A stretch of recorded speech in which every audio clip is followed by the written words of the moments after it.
भन्नुपर्दाखेरि दिल्ली गुरागाईलाई अभिभावक मानेको छ। अनि यहाँ एउटा इटराको के हो त भन्दाखेरि नेतृत्व पङ्क्तिमा बसेर हामीहरूले हाकिम मानेको उहाँ एउटा खम्बा हो।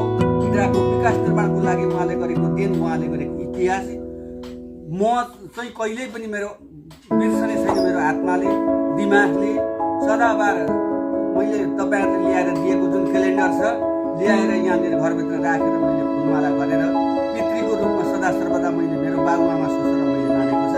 र म दिल्ली गुरागाईको इतिहास अमर रहोस्, अमरदेन रहोस् र भावी सन्ततिहरू उहाँको छोराहरू कसैले पनि दिल्लीको विरासत बोकेदेखि हुन्थ्यो भन्ने खालको चाहिँ मैले यो आस्था राखेको छ। पहिले पनि मैले विमल गुरागाईसँग बुबाको विरासत कसले राख्छ, कसले बोक्छ